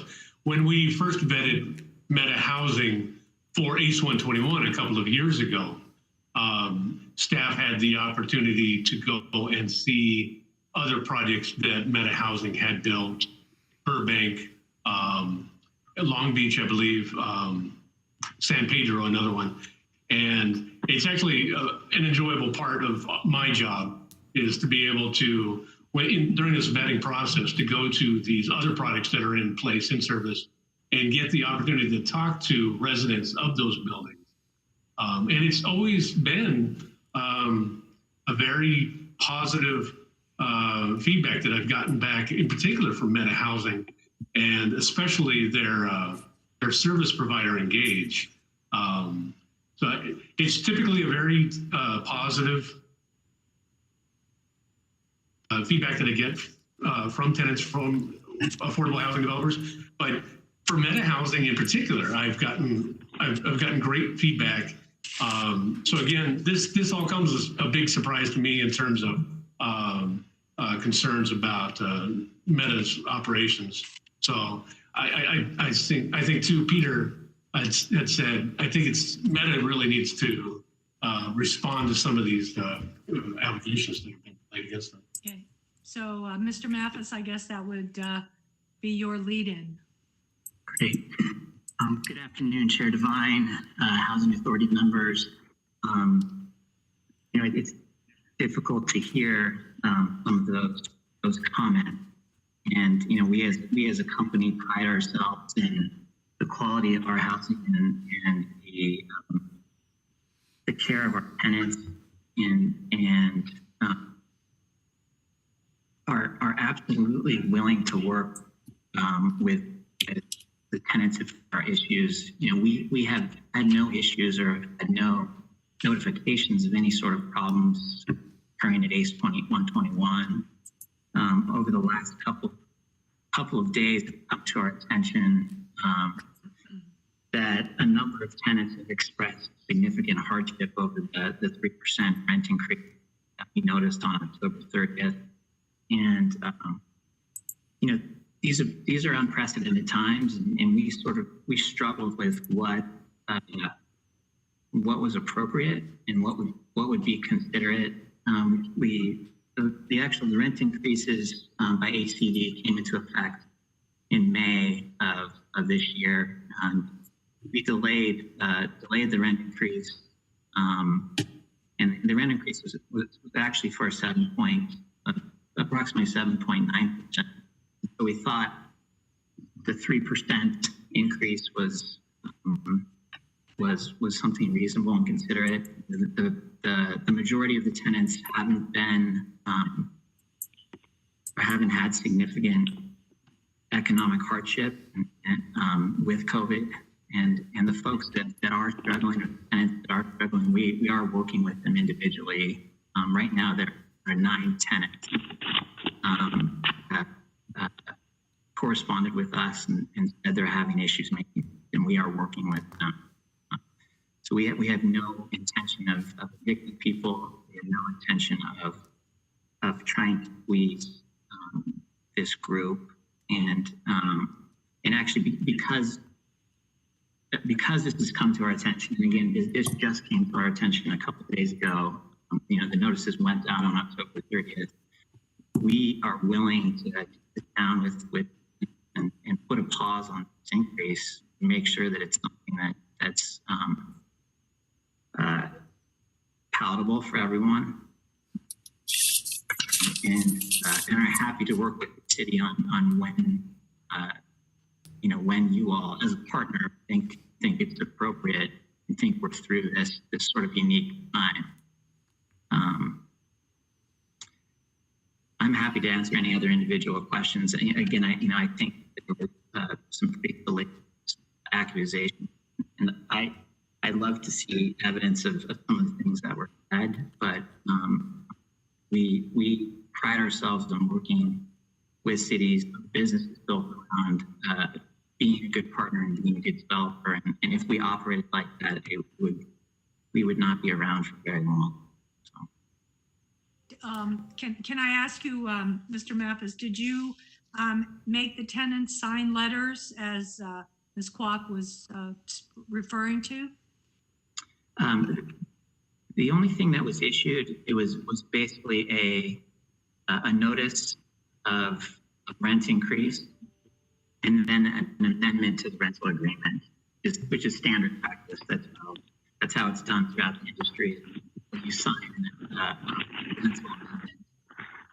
All tenants, if they need translation, are offered that. So we do not have an in-house staff member that speaks every language, but if anyone needs or is having trouble understanding what they're signing, we make that available. And one more question, and I don't know if you'll be able to answer this, but of the 15 on that list, 15 tenants, were any of the 9 that you have been in talks with, are they on that letter? Do you have any idea? Yeah, I don't know the answer to that. This is sort of the first I've seen the letter, but I mean, we're happy to look into it. So. Okay, all right. Okay, so I'm going to ask my colleagues if they have questions. Yes, I have a question. Okay, Mayor? Yes.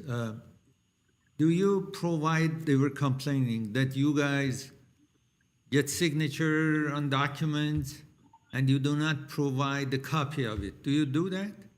No, that's not true. We provide copies of all documents as soon as those are executed. So they get what they sign. That's correct. At the moment when they give you the signatures. I'm just asking to be on the record. Yes, I believe so, or very shortly after, as soon as the copy can be made. Yeah. No. you provide later or when they come to office and? I believe it's as they're fully executed. So if they're fully signed, a copy is made and they have a copy. All right. Yeah. Sorry. Go ahead. Finish your sentence. Did you finish your sentence? Yes, I did. Okay. Did you translate some of these letters as has been complained? Even Miss Susan Hunter, I guess, alluded to that. Do you provide translation of what they are signing? No, all the documents are in English. So there isn't a translated document for every language. No. How about when you send notices to the tenants? Is there those are translated to Armenian, let's say, because in Glendale 50% of population are Armenian. Yeah, no, those are in English as well. So why you don't provide a translation that everybody would be clear that what you guys are instructing? Because I'm sure you guys are, somebody is associating with them. You have a manager in the building, isn't that right? There are managers. That's correct. There's a manager that lives in the building. Okay, they can tell you that these people are, because by associating with them, they know who knows English or who does not. So I'm sure they would come to you and say, these people, they don't understand.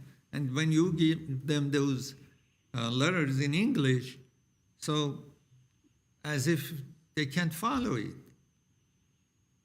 Yes, understood. Yeah, as the letters are issued, we property management makes sure that they understand them and offers translation services for those letters. We are open to trying to, in the future, put them into whatever language each individual tenant needs. It's just it's more challenging because there are a large number of tenants that speak different languages. So I'm not talking about even if there's one tenant speaking some foreign language. I'm saying if there are big group of people who are speaking the same language, that then probably you are not going to ask them to sign untranslated document, but at least while you are providing them in English, you say, this is basically the translation of what you're going to sign. I understand you can't get signature on, let's say, on a other language because that's not going to be acceptable in court. But at least they have to know what is it that they are signing. Yes, understood. And again, that is a policy change that we're willing to make. Okay, but previously you guys never received any complaint that like the one which has been presented to you now. That's correct. Okay, thank you. Well, thank you, Mayor. Thank you, Mayor. There was a mention of something going on in Hollywood at one of your complexes. What was that all about? I believe a rent increase as well. So.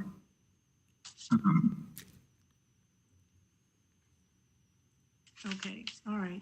Any other council members need to ask questions? Yeah, I actually have some questions. Okay. Yes. So, it's kind of unfortunate that as we're sitting on the cusp of trying to decide how to add more affordable housing to our city's housing stock, this issue comes up. I wish we had known about it a bit earlier, but that's somewhat on us, there's perhaps enough blame to go around. But I do want to know, when the comments are made that you are working with tenants who are struggling due to COVID individually, you don't have to give me names, but I would like to know from someone from Meta, and what exactly does that look like? When you say we're trying to work with people, how? Just curious. Yeah, we have tenants that have had economic hardship are either working through payment plans to get caught up on those rents, or we have full deferral. So there are a few folks that are just incapable of paying any rent at the moment, and they're not. We're just working with them, understanding that they can't get those payments. And this is specific to the project in question, or across all your projects, or how? Across all of our projects. Okay. Can you tell me how many people that is at the ACE 121? Yeah, I believe it's 9 total right now.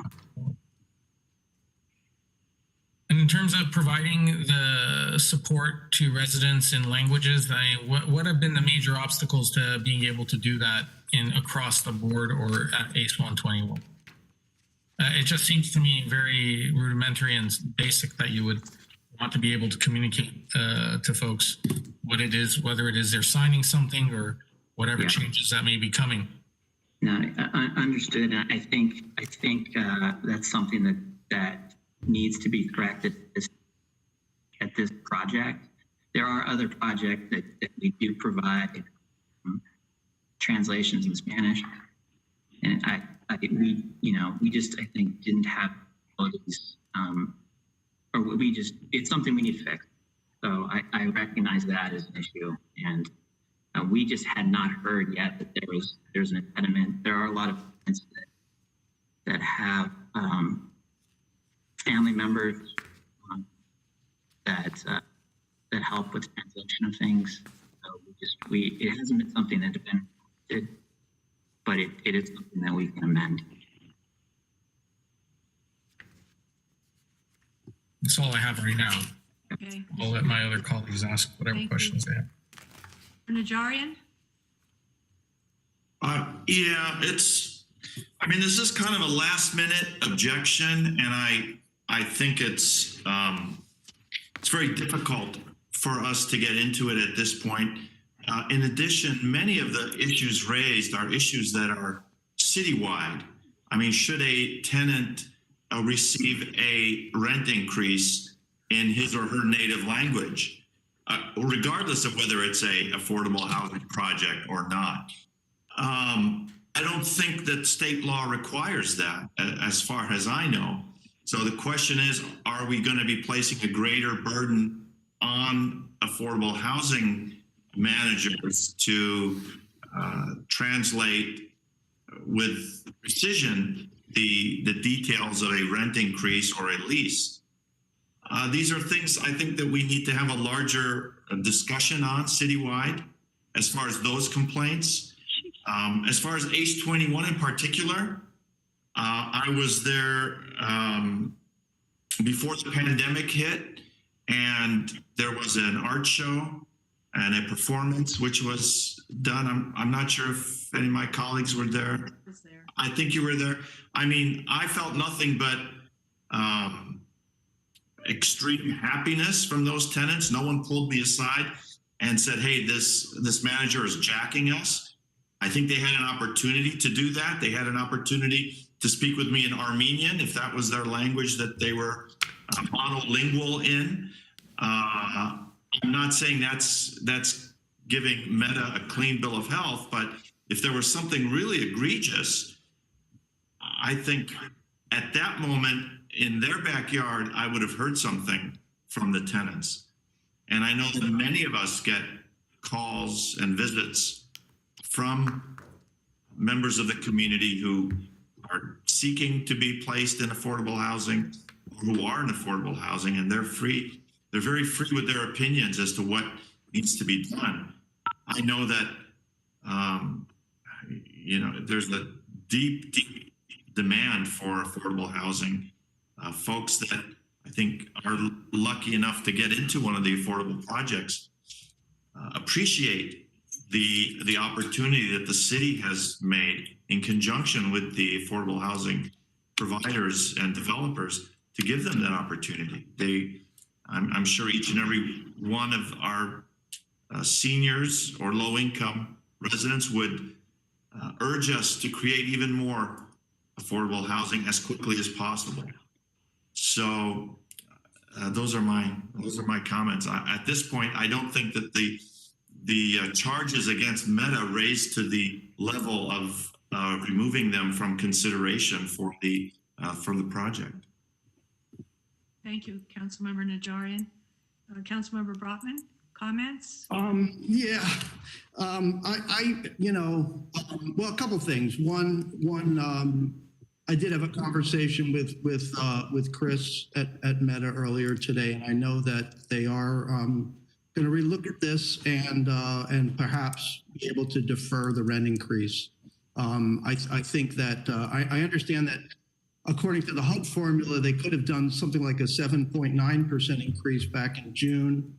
They held off because of what was going on with COVID and 3% increase now. I think probably that started to get developed when we thought things were looking better as far as the pandemic is concerned, and now we've hit this new wave, and it looks like it's going to be very ugly. And in those circumstances, I think Meta is perfectly open to considering postponing this increase. So that's kind of the immediate situation. But I honestly, I don't think this really has anything much to do with Meta. I think this whole thing has to do with a view among some people, some good people who are coming from a good place, but who just fundamentally don't believe in the public-private partnership model for building affordable housing. They believe in the public housing model. They don't believe that any private entity should make a profit, however small, however limited, and the profits that groups like that are making are very limited, as we discussed a little while ago in the last item. But they fundamentally don't think that private capital should be making any money in building affordable housing or in any other sphere. So this is a fundamental philosophical difference, but we live in today's world, and in today's world we live in a market economy, and in this economy we want to get housing built. The only way to bring in the developers and lenders is if they can get a return, and these are not super returns by any means. So this is how we get it done. This council is acting. We're getting something like over 155 units built between these two properties. It's a drop in the bucket, yes, but we're going to work on Pioneer, and we're going to do many, many other things with our inclusionary zoning ordinances and whatever it might be to get additional affordable housing built in this city. So I think we're doing the right thing here. I think Meta is a great partner. Without any evidence, I just cannot accept some of the allegations that are made. I know a person who's no longer at Meta, but was involved in putting together ACE 121. I know her well. She's a wonderful person. I've spoken to Chris. He's a great guy. I just have a hard time believing allegations, really, that this has anything to do with what the concerns really are. I also do have two friends who live at ACE 121. They love it, and I've never heard anything but good comments from them. So I can only go on what I've seen, heard, and from that perspective, I totally support going ahead with Meta. I think this is a good project. I think it's not as good a project as the original one. I'm still a little bit sore that we're not doing the family project next to the senior project so we can get the synergies between the two, but that's water under the bridge. This is still a good project, and I would like to go ahead with it. Okay, thank you. Laura Parazian, any comments? Actually, it's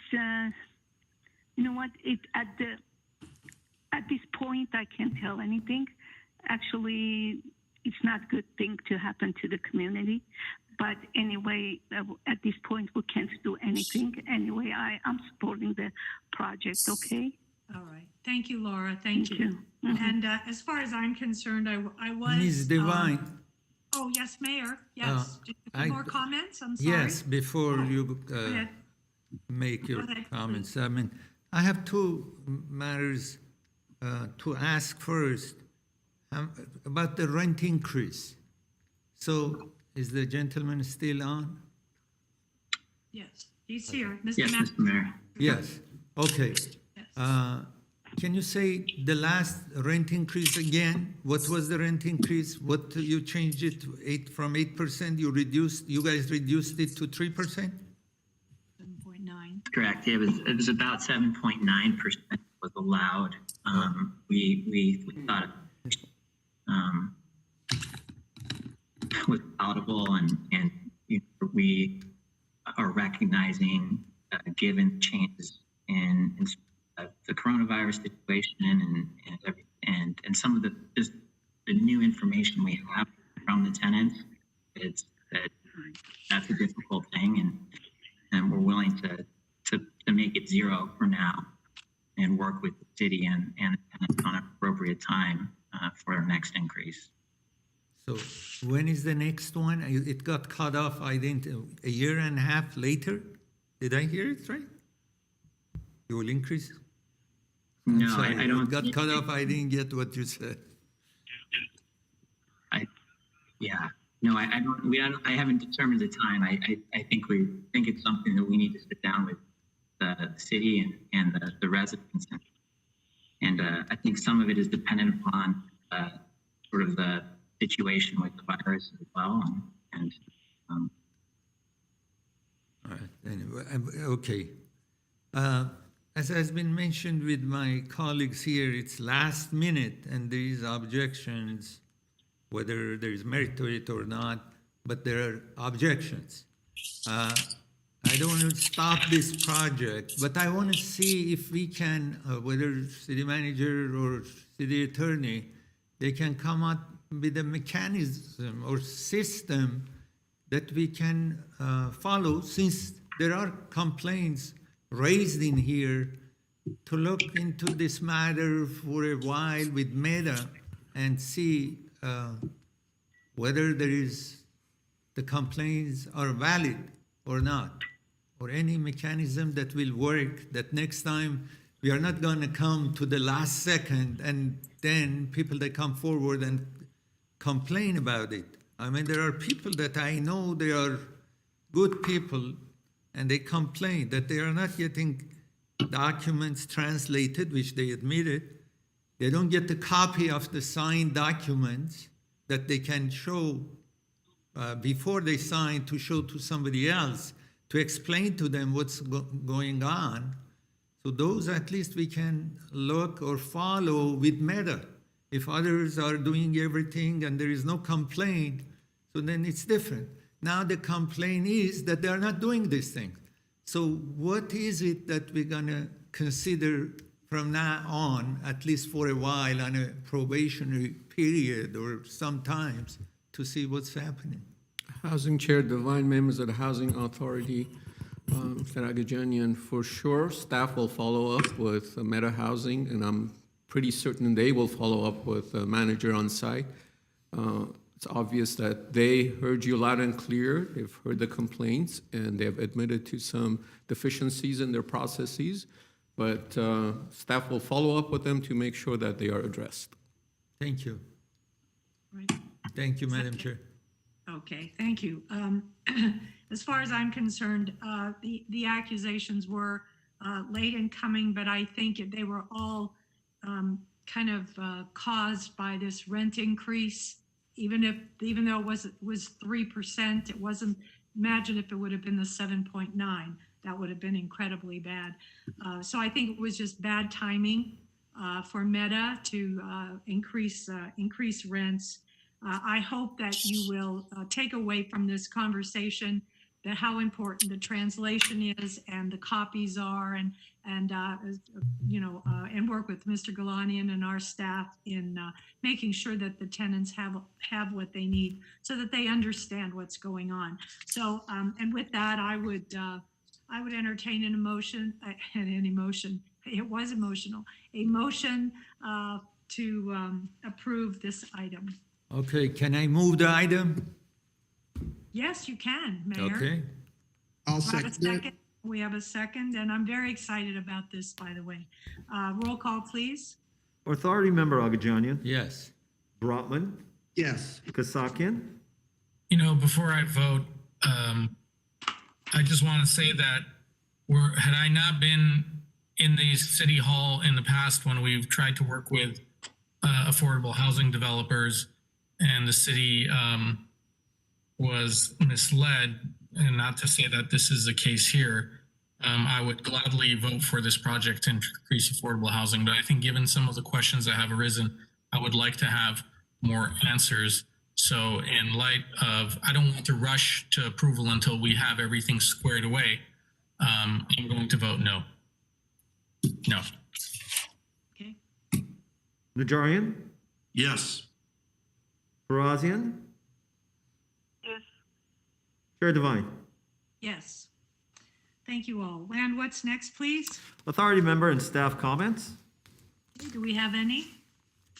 I'd just like to say this was a very productive day, and we have projects to look forward to and housing for more of our residents. And what's next, please? Adjournment.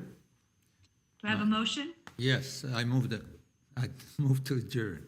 Thank you. Second? Is there a second? Second. Second. We are adjourned at 5:08. Thank you very much. Okay. I guess, good afternoon, everyone, and welcome to December 1, 2020 special meeting of Glendale City Council.